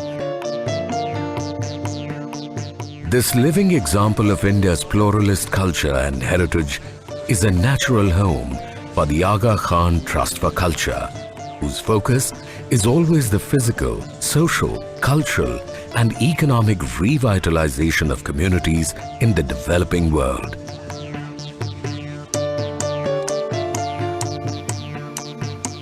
Revitalizing the Basti achieves multiple purposes. The preservation of both tangible and intangible manifestations of the past, the catalyzing of the residents' sense of ownership, the resultant creation of springboards for development, and a direct increase in the socio-economic activities, leading to a material increase in the quality of the lives of the residents. Conservation done over here is actually coupled with development, so it's not, it's meant to ensure that everybody has a stake in it.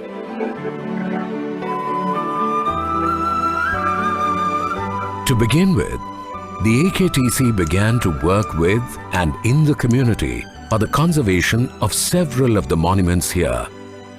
Slowly but surely, the glory of several key monuments among the hundreds that dot the landscape of the Basti began to be restored.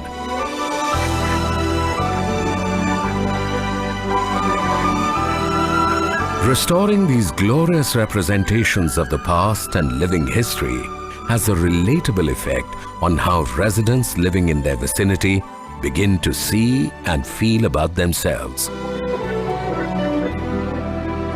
Slowly, they begin to appreciate the value of their 700-year-old inheritance, encased as it is in the built-up and lived Indian history and culture.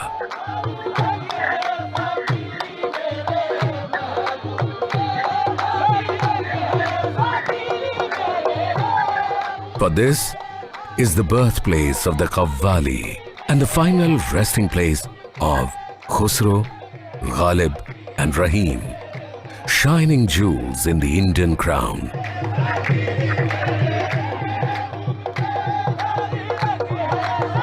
Preserving the built heritage of the place has helped create interest in tourists and lovers of history. And today, residents can share the past with them, employing the training they received from the Aga Khan Trust for Culture. The program is called Saire Nizamuddin. We have trained about 60 professionals, those who are actually working as heritage volunteers now. After preservation of all these monuments, people are really getting to know what culture they had from last 700 years, which was lost somewhere in between. My work primarily focuses on the heritage walks that we conduct. We conduct heritage walk of Basti Hazrat Nizamuddin, of Humayun's tomb and Abdul Rahim Khan Khan's tomb. The direct connection between the restoration work and tangible benefits to the community is not lost on the residents. They can see how the investment in culture and heritage they inherited creates value for them in the present.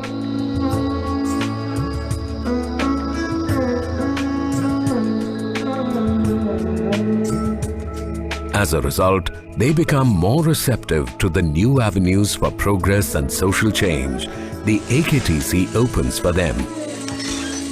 लगभग 7% महिलाएं केवल ऐसी थीं जिनके पास अपने कोई आमदनी थी, यानी कि बस्ती की 93% महिलाएं ऐसे हैं जिनके पास अपनी कोई आमदनी नहीं है। जब इनके पास आमदनी नहीं है तो जाहिर सी बात है आज़ादी भी नहीं है।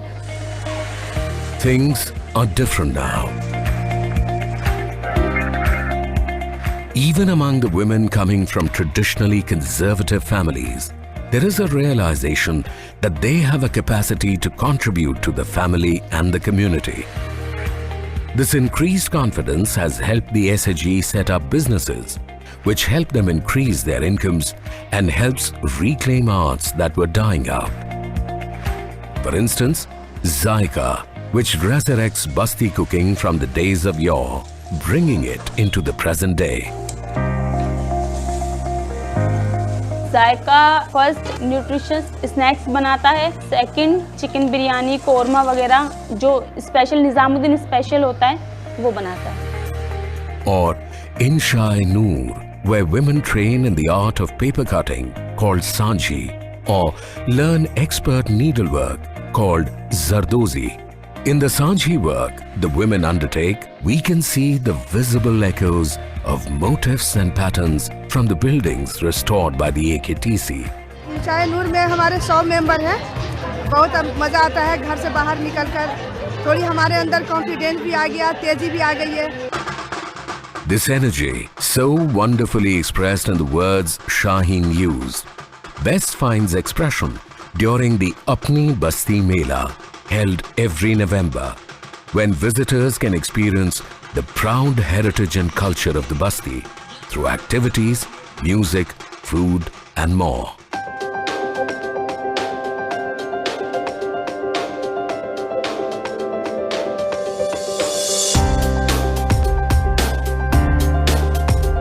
This Mela gives the people of the Basti an opportunity to showcase their talent, to showcase their vibrant culture. ये सिर्फ कॉन्सेप्ट यही है कि बस्ती के लोगों को, उनके लाइवलीहुड को, उनके आर्ट एंड क्राफ्ट को बढ़ावा देना। लेडीज बाहर निकली हैं, उन्होंने अपनी अपनी शॉपें लगाई हैं, उनको अच्छी इनकम हुई है। अपनी बस्ती मेला में भी बहुत लोग आए, सबने खाया और बहुत खुशी होती है उस टाइम पे। We've got 15-20,000 people from outside coming in for a 3-day event. I think that culture has the potential to break class, religion divides like nothing else, and that's what we're trying to achieve here.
Sundar Nursery, which has become part of the complex. It was opened officially just a couple of years ago and has become, just as the Azhar Park has become a green lung, and the word is used in Cairo, green lung for Cairo, so too has the Sundar Nursery become a park for the people of Delhi. And this is another view of the park, and this is a view of something, part of the project that's still being developed, which is an interpretation center for the tomb and the site. The park itself, the Sundar Nursery, has now got several functions. It has an ecological function. There's a plant kind of arboretum. There are rare birds and other flora and fauna. So it's really become something very exceptional. And this attachment to parks and gardens is also one of the characteristics, as we shall see in other cases, of the work of the Historic Cities Program. So I'm going to continue fairly rapidly now. I'm not going to go into the details necessarily of the buildings. This is in Hyderabad, in the southern state of Telangana, where you have the tombs of a dynasty, 15th and 16th century dynasty, that are being preserved by the Historic Cities Program. This is several views of that. In Pakistan, there is work in the walled city of Lahore and in the historic forts in the extreme north of the country. Here are some before and after pictures of the upgrading work in the walled city, some of the interior work, a mosque. And this is the famous picture wall, which is one of the longest decorated walls in the world, that is a combination, it goes back to the Mughal era, to the 16th and 17th centuries. And it's a wall that's exquisitely decorated with imagery of hunting, battle scenes, angels and demons, human figures, animals, birds, as well as, of course, geometric and floral patterns. And it's embellished in various ways, various materials, in glazed tile mosaic work, in filigree, in fresco, in painted lime plaster, and in cut brickwork. So that's the picture wall of the Lahore Fort. Again, a slide that gives you those basic facts and figures. I won't linger on it. This is in the extreme north of the country, in what's known as the Northern Territories, or Baltistan, Gilgit-Baltistan. These are much more humble buildings, but they are, of course, of great importance naturally for the local sense of identity and heritage in the terms that I set out earlier. Afghanistan, several sites, beginning with another beautiful garden, which was the garden laid out directly by the person who was going to become the first Mughal emperor. His name was Babur. He became a ruler at the age of 11. He conquered Kabul at the age of 22. And in 1526, he was a bit older then, he conquered India and became the first Mughal emperor. And it was his son Humayun, whose tomb we were looking at a little while ago. So this is the Babur's garden, Bagh-e-Babur, which means Babur's garden in Persian. And it has become again a green lung for the city of Kabul. It's probably the loveliest spot in the city, and it's used by locals for picnics, for walking, even for swimming, and is a great asset to the local sense of place. Again, a slide showing some other views and those basic facts. I'm going to go on to more of the buildings in Afghanistan in different places. This is again another garden, a little bit outside the city of Kabul, which was completed, whose restoration was completed recently. This is the city of Herat. And I'm going to almost end with showing you a couple of slides of completely different kind of architecture. This is architecture in Pisé, in mud brick, in the country today known as Mali, which was on the great camel caravan routes that connected West African cities with the Middle East and with Europe. And here too, there has been a process of preserving these great mosques and training local craftspeople and technicians at the same time, and plowing efforts into the local community much in the same way as was done in the other sites. And this is a research center called the Center for Earthen Architecture, which has also been set up under the aegis of the Trust. This is a project that's fairly new, that is going forward in Malaysia, in the island of Penang. And here the advantage, the interest of the project is that it's housing of various different communities, the Malay community, the Chinese community, the Indian community, and the work is in this case, the work is entirely financed by the Malaysian government. The Historic Cities program is in there basically as a consultant. Funds from the imamate are not being used.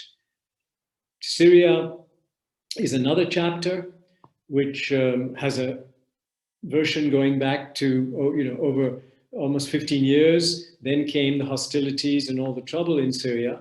But what has now happened is that the souk in the old city of Aleppo, which looked like this, has been restored. And that's the souk during and after restoration. Some more views of that particular site.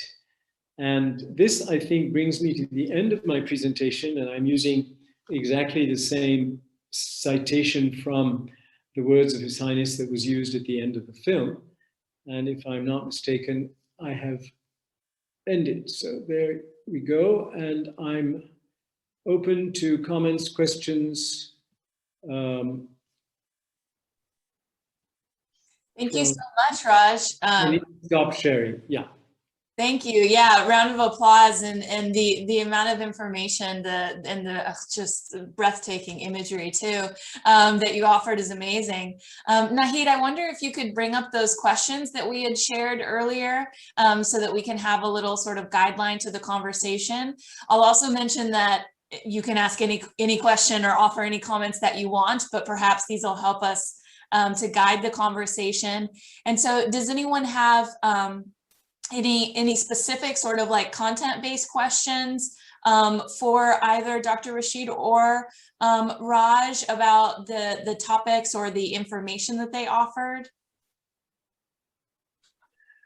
Well, I see some interesting questions in the chat. Fahim has asked, how long does it take to do a restoration on a historical site? This is very variable, and of course, for the last year and a bit now, ongoing work on most of the sites has stopped because of the pandemic. Of course, pandemics are not permanent, but historic preservation is not a quick process. It's really, you really need to think of it in terms of years, long years, decades sometimes. For example, the Al Azhar Park took something like 20 years. Well, 20 years was not just the work. There were blockages, there were bureaucratic hurdles, there were things that had nothing to do with the actual work on site, but which kept the work from actually going forward. But here are the questions that were set out at the beginning. Yes, and also Raj Kelly has asked, how do you decide what sites are restored? What's the decision-making process there? Well, it's since the focus is the Muslim world, it is essentially on the basis of criteria of significance in terms of architectural history. Cairo was a very special case because the great monuments in Darb al-Ahmar are monuments of the Fatimid dynasty. And His Highness the Aga Khan is a direct descendant of the Fatimids, because the Fatimid caliphs were the early imams of the Ismaili community. But that was a particular reason for choosing the first intervention, because remember, before the Historic Cities program, there was only the award. This was the first operation. The award is a mechanism of recognition of what others do. Here was something that the trust itself was going to do. And so once Cairo showed that this methodology, this approach could be a success and could make a real difference to people's lives, and also be significant in terms of the art of historic preservation, it was then that gradually the trust began to look for other sites. In the case of Humayun's tomb in India, it was actually an invitation from the Indian government, which admired the work that had been done in Cairo. And that was the origin of that one. In Kabul and Herat, the Afghan cities, it was clearly something that in such a troubled country you needed to do. In the case of Pakistan, it was the significant monuments of a grand nature in Lahore, which would be recommended by any architectural historian who is a specialist of Islamic architecture in Pakistan. And in the northern areas, it was a much more intimate, low-key, vernacular architecture, which was basic to opening up those parts of northern Pakistan to possible tourist visitation and giving employment and opportunities to the local people. So it's been a process of selection by identifying priorities in different places. It hasn't been a sort of a competition or a judgmental process. And Syra asked, how much professional assistance is used during a restoration project outside of the community artisans and volunteers? I think she means, like, you know, in terms of seeking professionals with knowledge to, say, conserve buildings and things like that. Oh yes, professionals. The local community basically, if it's a question of a historic building, there will be local craftspeople and technicians, but sometimes there are technicians who are brought in from elsewhere. For example, blue glazed tiling is something that developed in Persia and also in Central Asia. Well, craftsmen were brought in from Persia and Central Asia in order to enable the Delhi craftsmen to make the right kind of blue, because they didn't know how to do it. So that's a horizontal exchange process going on. In terms of the actual engineering and restoration work, in all of the projects, there are experts who are either nationals. For example, Ratish Nanda, who's the CEO of the Delhi project, he was one of the first to explain the logic of the project. He is a trained conservation architect. So he's had his training in the West, in India.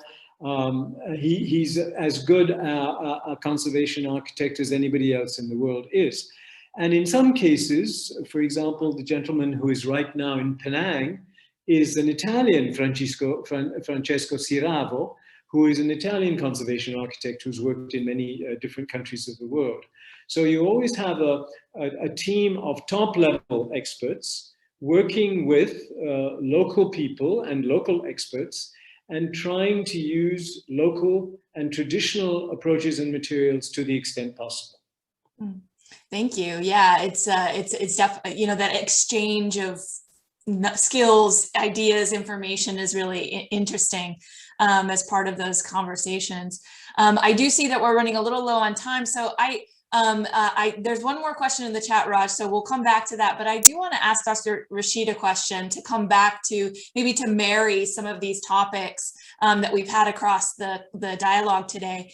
So I'm wondering what we could see in terms of insights if we think about those concerns of Orientalism that you really thoughtfully brought to our attention, and then how that might relate to tourism as it develops through things like historic cities programs, right? And so whether, and there is such a thing as local tourism versus foreign tourism, right? But whether you have any insights about sort of how Orientalism is at play within the tourism industry, and or maybe how it's combated via the tourism industry. Do you have any thoughts there? Thank you, Dr. McCurdy. Yeah, it's a big question. I think you had shared with me the Barnum Museum or the Barnum Building. Yes, Ripley's Believe It or Not. Yeah. Which is not Ripley's Believe It or Not. Yeah. You know, which to me is Orientalist kitsch. It is so over the top, imagining what the Mystic East is like, but clearly it's a huge tourist attraction, but it fits into people's preconceived notions. And, you know, I don't know how many people know what Shriners Lodges are, but the Shriners were, it's short for the Mystical Order of the Arabian Shrine. They're an offshoot of the Freemasons. They wear fezzes. You know, if you see them, I don't know if you have city parades where Shriners still come out, but they come with these little fezzes, and they used to ride tricycles. I think they don't as much now. They've also, you know, if you've done St. Jude's Children's Hospital, they're part of the Shriners Hospital Network. You know, they had, when they're founding it, they are fascinated by the quote unquote mystic East. To become a Shriner, you swear on this book they call the Quran, to follow the ethical model of Muhammad and Ali. And they built their lodges that look like mosques, but it's a pastiche. It's this, that, and the thing. And all of them are converted into performance spaces because they're massive, or movie theaters. And, I think about how people go there. It's part of that national identity or that sort of regional identity. But it's filling into these Orientalist tropes. So yes, there is that. And I'm going to be very, my work is really on American Muslims, on Muslims in the US. I think there are ways that, there are now these tours of Muslim Harlem where you include the Mosque of Malcolm X, the temple, the Nation of Islam temple, but which are geared towards saying, okay, here are these things that you think or understand when you look at, but they destabilize, the way it's presented, it destabilizes notions of Orientalism, and it's tied much more intimately to questions of Black liberation, civil rights. And so I think there are ways in which you can still use those hooks and challenge these ideas of Orientalism. At the same time, I will tell you one of the most striking things to me, this was about a decade ago. I was in Doha, in Qatar, for a conference, and they had just redone the souk, the marketplace area, the traditional marketplace area, but it felt so ridiculously Disneyfied to me, and I will defer to Raj here, if he knows where I'm talking about, where it felt like it was such this idea for modernity that it became almost Orientalist in its presentation of what it meant to have this medieval market to try to bring about this medieval market. And it felt sterile and barren. And so also thinking about the ways in which Muslims themselves, and again, coming back to Saeed in his book covering Islam from 1980, the ways in which Muslims consume their understanding of Islam now from non-Muslim Western media, because that's the only media that's available to them. So how are they also then internalizing Orientalist tropes and themes in terms of their own conceptions of self? May I jump in here for a second, just to talk about the Orientalism?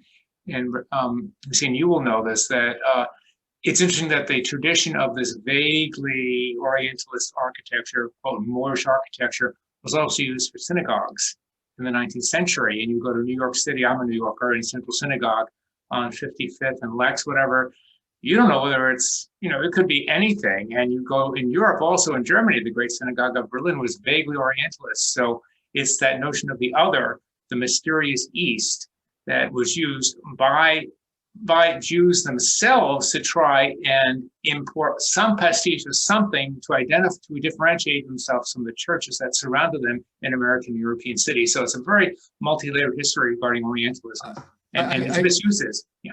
Yeah, I tend to agree with you, and I think Central Synagogue is a fascinating example of this. And Raj, I see you, especially since I called you out, but I think Central Synagogue is a particular case study because there is a sense that, it is on 55th and Lex, which is a major intersection, it's Midtown Manhattan. Right.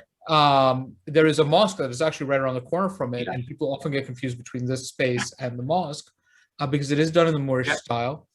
It is done, I think, very much as you said, in a way that distinguishes it from churches in the area. And Temple Emmanuel, which is another contemporary synagogue, was done at one point in a very similar style, and later done in the way of a Protestant church when it was rebuilt. Yes. But Central Synagogue also calls back to the Dubrovnik Street Synagogue in Budapest, which is where a lot of exiles from the Iberian Peninsula ended up. So there is also a cultural memory that comes along with it. So yes to what you said, and this other thing. So again, just adding layers and layers on absolutely to what's happening. Raj. I'm a bit skeptical in hindsight of the Orientalist framing, particularly because when Saeed, if you really look at his book, it's about very, very particular cases.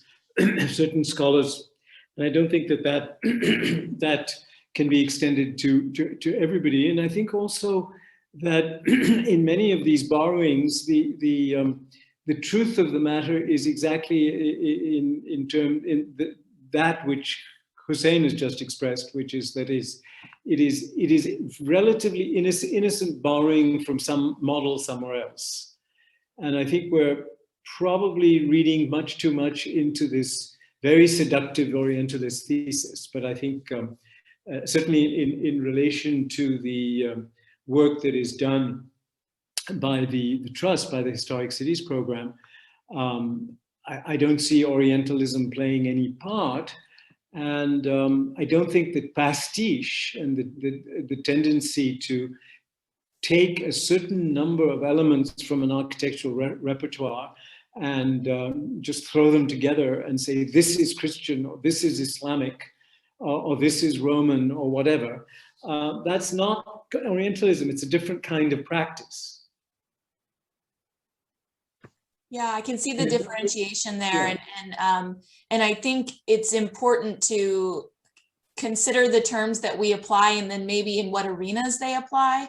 And also, I hope that this conversation about Orientalism, whether it's appropriate to apply in certain contexts or not, will really offer our participants maybe a way to interpret ideas that they're going to that they hope to approach within their short film pitches, but maybe also to challenge certain notions embedded in the scholarly tradition of Orientalism as well. So it's definitely, because there's a sort of, there's a public life sort of part of things as well that is interesting to approach. So we've gone over our 9 p.m. sort of time frame. So I want to say thank you to both Dr. Rashid and Raj for just wonderful insights and also lovely opportunities to offer conversation and dialogue, and potentially, keeping that moving forward if the participants have any questions. And there's more information being offered in the chat as well. So to wrap things up, we want to say many, many thank yous, many claps again to both of our panelists tonight, and to all of you for coming and being part of the dialogue. So Douglas, do you want to take us out, please?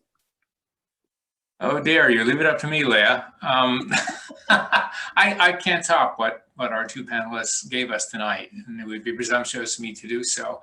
I just thought it was an extremely engaging pair of presentations, and you don't get that sometimes. Sometimes one presentation is much stronger than the other, but both were just so fantastic, and they gave us so much to think about. And that's true for scholars like Leah and myself. We're always learning.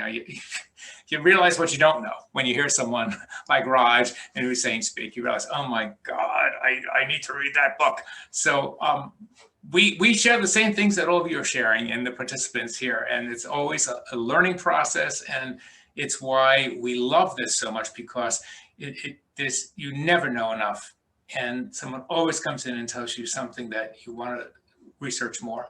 And so I think that's the best note to close on, really.